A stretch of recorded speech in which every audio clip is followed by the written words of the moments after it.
Friends, எனக்கு நடந்த 2 நிகழ்வுகள், ஒன்றுக்கொன்று முற்றிலும் வேறுபட்ட பரிமாணங்களை உடைய நிகழ்வுகள். அது உணர்த்திய லெசன்ஸ், வாழ்க்கை பாடம், அதுதான் உங்கள்கிட்ட நான் இப்போ ஷேர் பண்ண விரும்புகிறேன். நிகழ்வு நம்பர் 1 என்னென்னா, நிறுவனத்திற்கு ஒரு வேலை காலியிடம் வந்தது. அந்த வேலை ரொம்ப டெக்னிக்கலான வேலை. அந்த வேலைக்கான அனுபவம் ஒரு 15 வருடங்கள்லேருந்து 25 வருடங்கள் வரை ரொம்பவும் அனுபவம் வாய்ந்த, ரொம்பவும் டெக்னிக்கலான இன்ஜினியர்ஸ், அது குறிப்பிட்ட ரொம்பவும் அரிதான வகைப்பட்ட டெக்னிக்கல் அந்த திறமைகளை உடைய அந்த வேலை. அவ்வளோ சீக்கிரமாக அது கிடச்சிடாது. ஓகேங்களா? அந்த வேலைக்கு உரியவர்களை எடுப்பதற்காக ஒரே ஒரு ஆள் தேவைப்பட்டதை எடுக்கிறதுக்காக விளம்பரம் பண்ணப்படுகிறது. ப்ரொஃபஷனல் வெப்சைட்ஸ், லிங்க்டின், இந்த மாதிரி அட்வர்டைஸ்மெண்ட், ஜாப் போஸ்டிங்னு சொல்லுவாங்க. ஓகேங்களா? வேலை காலியிடம் உள்ளது, இதுக்கு இந்த வேலைக்கு தகுதியுடையவர்கள், இந்த 1 2 3 இந்த அனுபவங்கள் இருக்கணும், இந்த கல்வி தகுதி இருக்கணும், 15லேருந்து 25 வருட எக்ஸ்பீரியன்ஸ் இருக்கணும், இதெல்லாம் சொல்லி போட்டு அது கிடைக்கிறதுக்கு ரொம்ப நாளாகும். நிறையா அப்ளை பண்ணுவாங்க. 100 கணக்கில் 1000 கணக்கில் சிவி வரும். ஆனால் தகுதியான சிவி, நம்ம தேவைப்படுற சிவி 1000ல் 2 கூட இருக்காதுங்க. அதுதான் ரொம்ப ட்ரிக்கி பார்ட், இந்த மாதிரி அரிதான வகைப்பட்ட பொசிஷன்ஸ் எல்லாம் தேடுறப்போ.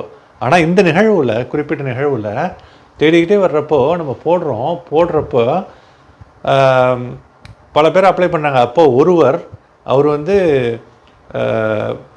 அமெரிக்காவில் இதில் ஹோஸ்டனில் உள்ளவர். ஆக்சுவலாக பை பர்த் அவர் அமெரிக்கன் சிட்டிசன், அதாவது அமெரிக்கன் டிசெண்டன்ட் கிடையாது, அமெரிக்கன் சிட்டிசன் தான்.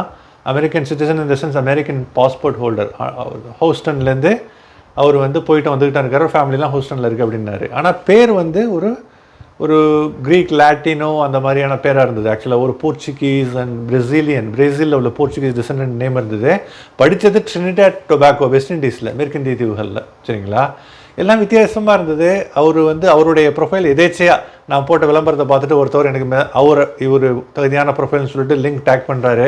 உள்ளார போய் பார்க்குறேன், நல்லா இருக்குது, அனுப்புகிறேன், எல்லாமே கிளிக் ஆகுது, நேர்முகத்தில் அரேஞ்ச் பண்ணப்படுது. அவர் அட்டன் பண்ணுறாரு. ஃபஸ்ட்டு இதில் பிடிக்குது, அடுத்தது அட்டன் பண்ணுறாரு, அடுத்த கட்ட தேர்வு அதுலேயும் அட்டன் ஆகுறாரு. 2வது நாளில் வேலைக்கான ஆஃபர் கடிதம் அனுப்பப்படுகிறது. எல்லாம் நடந்து முடிஞ்சது. அவர் அப்ளை பண்ணதுலேருந்து 2 நாள். ஆனால் அவருடைய பேரை டேக் பண்ணது இவர் இருக்காருன்னு அவருக்கு தெரிஞ்சவர். இவர் வேலை தேடுறதை தெரிஞ்சுக்கிட்டு அவரே எனக்கு டேக் பண்ணுறாரு. யூஏயில் இப்போ தான் அரைவ் ஆகிருக்காரு. 1 வாரம் 2 வாரம் ஆகுது. ஏதோ ஒரு வேலையோடு தான் வந்திருக்காரு. ஆனால் அவருக்கு இன்னும் நல்ல வேலை, அவருக்கு திறமைக்கு தகுந்த வேலை, அனுபவத்திற்கு தகுந்த வேலையாக பார்த்துட்டு இருக்கிறப்போ, எதேச்சியாக இதுவும் அதுவும் ஒத்து போகிறப்போ, நாங்கள் போடுற இதுவும் அதுவும் ஒத்து போகிறப்போ கிளிக் ஆகுது. ஒருமித்த அந்த அலைவரிசையில் வர்றப்போ எல்லாமே சூப்பராக நடந்து, க்ளீனாக நடந்து முடிஞ்சு அவருக்கு ஆஃபர் லெட்டரும் அனுப்பப்படுது. எவ்வளோ குயிக்காக இருக்குது பார்த்தீங்களா? அதாவது வேலை தேடுறதுங்கிறது சாதாரண விஷயம் இல்லைங்க, மிகப்பெரிய ப்ராசஸ். ஆக்சுவலி வேலை கிடைக்கிறதும் சரி, வேலை தேடுறது, அது ஒரு நல்ல வேலை கிடைக்கிறது அது மிகப்பெரிய ப்ராஜெக்ட்னு தான் சொல்லணும். உணவு இறைவன் புறத்தில் இருக்குது, ஆனால் முயற்சிகள் நம்ம புறத்தில். அந்த முயற்சிகள் போட்டால் உடனே வேலை கிடைக்குங்கிறதுக்கு உத்தரவாதம் இல்லை. ஆனால் முயற்சிகளை தொடர்ந்துக்கிட்டே தான் இருக்கணும். இது நிகழ்வு 1ங்க. நிகழ்வு 2ல் என்னென்னா, நான் வேலை செய்கின்ற இந்த நிறுவனம் இருக்குது இல்லைங்களா, அந்த பில்டிங்கில் பல நூற்றுக்கணக்கான நிறுவனங்கள் இருக்குது. அது மிகப்பெரிய ஒரு பன்னாட்டு நிறுவனங்கள் இருக்கின்ற ஒரு மிகப்பெரிய ஒரு கார்ப்பரேட் பில்டிங். ஆக்சுவலாக நிறைய ஆஃபீஸஸ் இருக்கும். ஒன்று ஒரு பெரிய பன்னாட்டு கம்பெனிகள் இருக்கும். அதில் மேலே உள்ள கம்பெனியினுடைய ஒரு கப்பல் நிறுவனம், ஷிப்பிங் கம்பெனியில் 10 பேரை ஆன் ஸ்பாட் டெர்மினேட் பண்ணிட்டாங்க. 1 மாதம் நோட்டீஸ் கொடுத்து வர வேண்டாம் அப்படின்ட்டாங்க. என்ன காரணம்னா, இந்த போர் நடந்த அந்த பாதிப்பில் அந்த கம்பெனி ஈரானுக்கு ஷிப்பிங் அனுப்பி அந்த போக்குவரத்தில் வர்ற வருமானத்தை வைத்து தான் அவர்கள் அந்த கம்பெனி நடத்திட்டு வந்தாங்க. அது 20-30 வருடங்களாக ஒரு பழமை வாய்ந்த ஒரு ஹிஸ்டாரிக்கல் பேக்ரவுண்டு உள்ள கம்பெனிங்க. நடந்த அந்த போரில் எல்லாமே தலைகீழாகி, ஷிப்பிங் போக்குவரத்து தடைப்பட்டு, ஷிப்பிங் சுத்தமாக ஸ்தம்பித்து, கப்பல் எதுவும் போக்குவரத்து இல்லை, ஹொர்முஸ் தான் உங்களுக்கு தெரியும், ஜலசந்தியில் எல்லாமே நிறுத்தப்பட்டு, எல்லாமே வேலை இல்லாமல் ஒரு மனசு படபடப்பில் இருக்கிறப்போ 10 பேருக்கு கொஞ்சம் கூட எதிர்பாராத வகையில் பேப்பரை கொடுத்து வரவேணான்ட்டாங்க. எதுக்காக? இது 2 நிகழ்வுகள். இது நிகழ்வு நம்பர் 2. 1 வேலை தேடுறவங்களுக்கு ஒரு செகண்டில் அது அப்படியே டைமிங் கரெக்டாக ஒர்க் அவுட் ஆகுது. இன்னொன்று வேலையில் இருக்கிறவங்களுக்கு 10 பேர் டெர்மினேட் பண்ணவங்களில் 2-3 பேர் 15 வருடங்களுக்கு மேலாக கம்பெனியில் இருக்கிறவங்க. அவங்களாம் ஒரு செகண்ட் கூட யோசிச்சு பார்த்துருக்க மாட்டாங்க. இப்படி நம்ம உடனே கம்பெனி நம்மளை வந்து கைவிடுற சூழல் வரும். கம்பெனி வேணுங்கன்னு செய்யலை, பிஸ்னஸில் என்ன பண்ணுவாங்க, எல்லாருக்கும் சம்பளம் கொடுக்கணும், வர்றது தான் ரொட்டேஷன் பண்ணுறாங்க. ஓகேங்களா? என்ன பாடம்னா, வேலை கிடைக்கிறது, வேலை இழக்கிறது, ஹைரிங் அண்ட் ஃபயரிங்னா ஹெச்ஆரோட வேலை. அதுதான் நான் மனித வளத்துறையில் இருந்துக்கிட்டு அதை பண்ணிட்டு தான் இருக்கேன் ஆக்சுவலாக. ஆனால் அது உணர்த்துகின்ற பாடங்கள் இருக்குது இல்லைங்களா? டக்குன்னு வேலை கிடைக்கிறது, டக்குன்னு வேலை போகிறது, இல்லை ரொம்ப டைம் எடுத்துகிட்டு வேலை கிடைக்கிறது. ஓகேங்களா? இதெல்லாம் பார்க்குறப்போ மனசில் ஒரு சின்ன விஷயம் புரிதட்டும். என்னென்னா, இதுவுமே நிரந்தரம் இல்லை, இதுவுமே மனித வாழ்க்கை உயிரை நிரந்தரம் இல்லை. வேலைங்கிறது ஒரு மேட்டரே கிடையாது ஆக்சுவலாக. ஆனால் வேலை ரொம்ப முக்கியமான ஒன்று. குடும்பத்தை சப்போர்ட் பண்ணிகிட்ருப்போம், பல கமிட்மெண்ட்ஸு, பல லைபிலிட்டிஸ் இருக்கும். அதுக்குன்னு சொல்லிட்டு ரொட்டேஷன் போட்டு சம்பளம் வந்து ஒரு 10 நாளில் இங்கேயும் அங்கேயும் பயங்கரமாக டிரான்சாக்ஷன் நடக்கும். சம்பளத்தில் முக்கால்வாசி காணப்படும், மீதி கால்வாசி வச்சுட்டு மீதி உள்ள 2-3 பங்கு மாதத்தை வந்து ஓட்டணும். இந்த மாதிரி பயங்கர தள்ளுமுள்ளில் சம்பளம் வந்துகிட்டு இருக்கிறப்போ திடீர்னு சம்பளம் வேலை போயிடுச்சு, அடுத்த வேலை எப்போ கிடைக்கும்? அதனால தான் எப்போவுமே வேலை இழக்கிறது வந்து நார்மலான ஒரு விஷயந்தான்.